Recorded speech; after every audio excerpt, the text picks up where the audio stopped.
Hello বন্ধুরা, আমি এখন আছি গনগনিতে, যেটা হলো আরামবাগ থেকে কিছু কিলোমিটার দূরে। পরে লোকেশনটা তোমাদের শেয়ার করে দেবো ভালো করে ডিটেলসে। প্রচুর পরিমাণে রোদ, তার জন্য আমি একটুও দেখাতে চাই না, কালো হওয়ার আর আমার ইচ্ছা নেই। বাট জায়গাটা অসাধারণ, তোমাদেরকে দেখাচ্ছি, দেখো।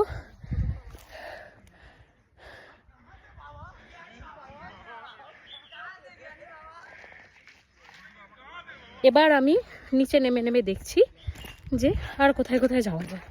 ওকে চলো দেখো, এই হচ্ছে সেই জায়গা।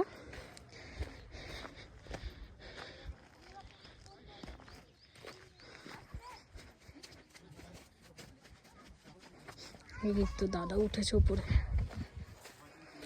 চলো, আমি একাই ঘুরছি, কোনো ব্যাপার না, একাই যাব। পুরোটাই লাল মাটির, এটা দিয়ে করে তৈরি হয় কি জানি, আমিও যাচ্ছি।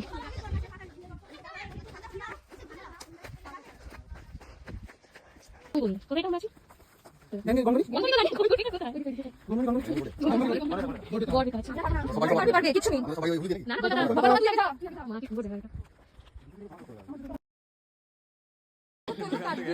একমাত্র ক্যামেরাম্যান যে আমাদের ফটো তুলছে কোথায় উঠে গেছে। পাটা ঝুলিয়ে বসো, পড়ে গেলে আমরা কিছু করবো না, নিয়ে যাবো না এখান থেকে, এখানেই থাকবে তুমি, পাটা ঝুলিয়ে বসো।